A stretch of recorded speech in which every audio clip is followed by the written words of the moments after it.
The Book of Mormon, Another Testament of Jesus Christ. Chapter 4. Nephite dissenters and the Lamanites join forces and take the land of Zarahemla. The Nephites' defeats come because of their wickedness. The church dwindles, and the people become weak like the Lamanites.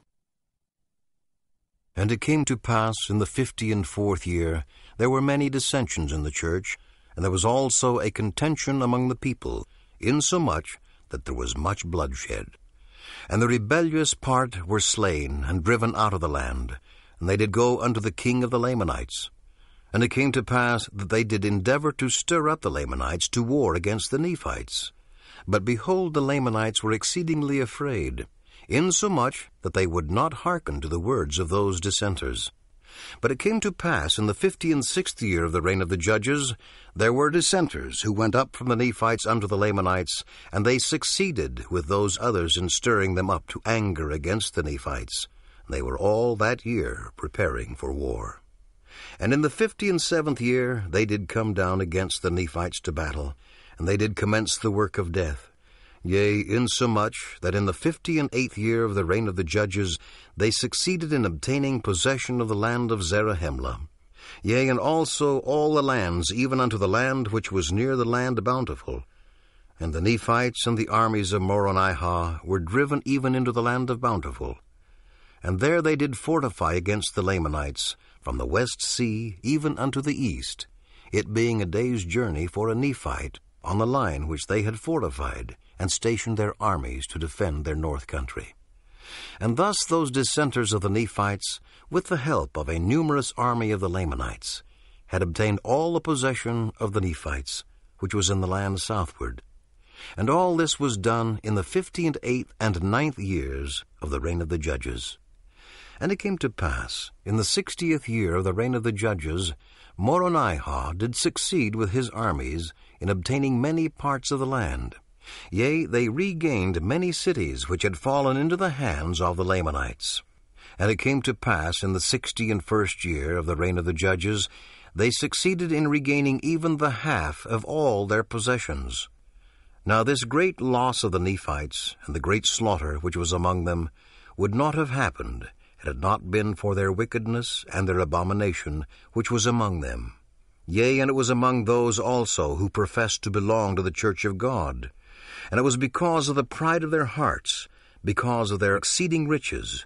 Yea, it was because of their oppression to the poor, withholding their food from the hungry, withholding their clothing from the naked, and smiting their humble brethren upon the cheek, making a mock of that which was sacred, denying the spirit of prophecy and of revelation, murdering, plundering, lying, stealing, committing adultery, rising up in great contentions, and deserting away into the land of Nephi among the Lamanites.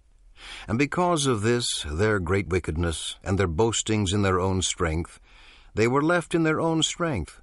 Therefore they did not prosper, but were afflicted and smitten and driven before the Lamanites, until they had lost possession of almost all their lands. But behold, Mormon did preach many things unto the people because of their iniquity, and also Nephi and Lehi, who were the sons of Helaman, did preach many things unto the people, yea, and did prophesy many things unto them concerning their iniquities, and what should come unto them if they did not repent of their sins. And it came to pass that they did repent, and inasmuch as they did repent, they did begin to prosper.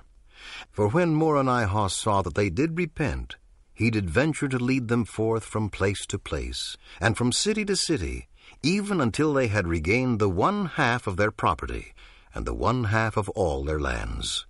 And thus ended the 61st year of the reign of the judges. And it came to pass, in the 62nd year of the reign of the judges, that Mormon could obtain no more possessions over the Lamanites. Therefore they did abandon their design to obtain the remainder of their lands.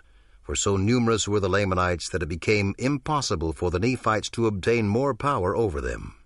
Therefore Mormon did employ all his armies in maintaining those parts which he had taken. And it came to pass, because of the greatness of the number of the Lamanites, the Nephites were in great fear, lest they should be overpowered and trodden down, and slain and destroyed. Yea, they began to remember the prophecies of Alma, and also the words of Mosiah. And they saw that they had been a stiff-necked people, and that they had set at naught the commandments of God, and that they had altered and trampled under their feet the laws of Mosiah, or that which the Lord commanded him to give unto the people. And they saw that their laws had become corrupted, and that they had become a wicked people, insomuch that they were wicked even like unto the Lamanites. And because of their iniquity the church had begun to dwindle, and they began to disbelieve in the spirit of prophecy and in the spirit of revelation, and the judgments of God did stare them in the face. And they saw that they had become weak like unto their brethren the Lamanites, and that the Spirit of the Lord did no more preserve them. Yea, it had withdrawn from them, because the Spirit of the Lord doth not dwell in unholy temples. Therefore the Lord did cease to preserve them by his miraculous and matchless power, for they had fallen into a state of unbelief and awful wickedness. And they saw that the Lamanites were exceedingly more numerous than they, and except they should cleave unto the Lord their God, they must unavoidably perish. For behold, they saw that the strength of the Lamanites was as great as their strength, even man for man.